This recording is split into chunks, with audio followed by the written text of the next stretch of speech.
آئیں آج کی اس نشست میں ہم اس پر توجہ کرتے ہیں کہ اسلام کی نظر میں عورت کا مقام و مرتبہ کیا ہے۔ کئی ایسے موقع ہیں اور کئی ایسے پہلو ہیں جہاں اسلام نے عورت کو مرد سے پہلے رکھا ہے۔ جو اصول ہے وہ اپنی جگہ ہے، الرجال قوامون علی النساء، وہ اصول قرآنی اصول اپنی جگہ ہے، لیکن اللہ تعالیٰ نے عورت کو کئی ایسے مقام مرد سے پہلے عطا فرمائے جو مردوں کو بعد میں عطا کیے گئے۔ سب سے پہلے تسکین آدم کے لیے جسے تخلیق کیا گیا وہ ایک عورت تھی۔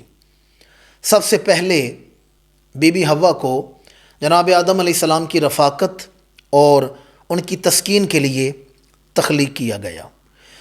جس رشتے سے اللہ نے انسانیت کا آغاز کیا وہ ایک عورت سے رفاقت کا رشتہ تھا۔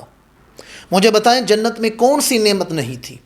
ہر آسائش، ہر نعمت، جہاں حور و غلمان ہیں، خدام ہیں، اور جناب آدم علیہ السلام جنت میں رہ رہے ہیں، اس کے باوجود آپ کی رفاقت کے لیے عورت کو تخلیق کیا گیا۔ تو سب سے پہلے انسان کی رفاقت کے لیے اور تسکین آدم کے لیے جسے تخلیق کیا گیا وہ ایک عورت تھی۔ سب سے پہلے جس کی گود کو درسگاہ بنایا گیا وہ ایک عورت تھی۔ سب سے پہلے جس نے مکہ آباد کیا وہ بی بی ہاجرہ ایک عورت تھیں۔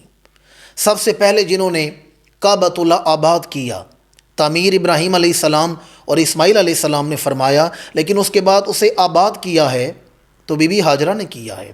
تو بیت اللہ کو آباد کرنے والی بھی ایک عورت تھی جس نے انتہائی مقدس اور مطہر پانی، زمین کا سب سے مقدس پانی نوش کیا، آب زمزم، وہ ایک عورت تھی، اور جس کے اس عمل کو ایک عظیم و شان عبادت کا رکن بنا دیا گیا، صفا مروہ کی سعی، وہ ایک عورت تھی۔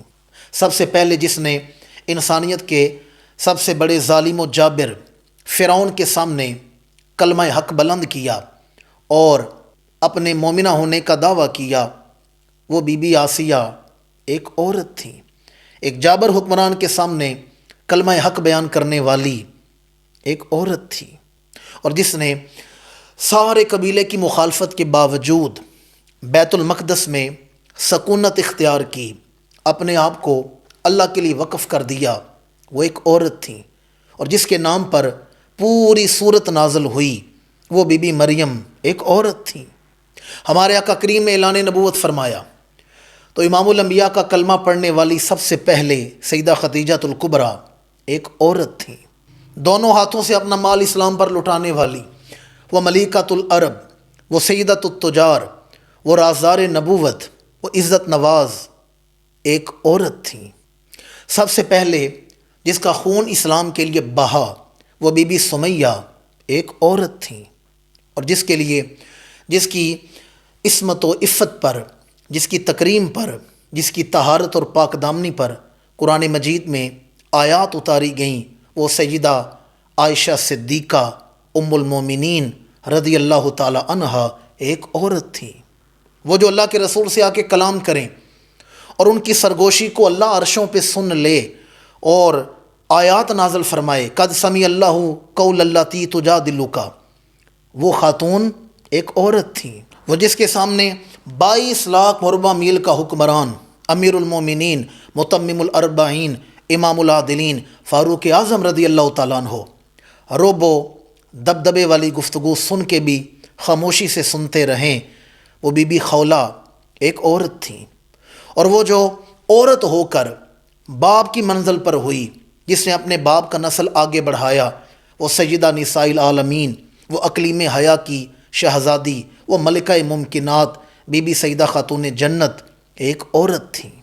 اور وہ جو عظیمت و استقامت و استقلال کی کوہ گراں، عزت نواز عفت مآب خاتون، جو مدینہ سے مکہ، مکہ سے کربلا، کربلا سے کوفہ، کوفہ سے شام، شام سے واپس مدینہ منورہ، طویل ترین سفر میں استقامت کا کوہ گراں بنی رہیں، اور ابن زیاد جیسے جابر حکمران کے سامنے کلمہ حق بیان کرتی رہیں، اور یزید کے دربار میں خطبات حق ارشاد فرماتی رہیں۔ وہ جو سارے سفر کے دوران موڑ موڑ پر اسلام بانٹتی چلی آئیں، وہ سیدہ زینب بنت حیدر کرار ایک عورت تھیں۔ آج کی عورت کو پتہ ہی نہیں چلا کہ میں کون تھی، آج کی عورت کو خبر ہی نہیں ہوئی کہ میں کون تھی، کیا میرا مقام و مرتبہ تھا، اور میں نے مغرب کے بوسیدہ اور تعفن آمیز نظام سے متاثر ہو کر اپنے گلے سے حیا کا کلادہ اتار کے پھینک دیا اور بے حیائی کو اپنا لیا۔ آج کی عورت کو اپنی قدر و قیمت کا ہی نہیں پتہ چلا۔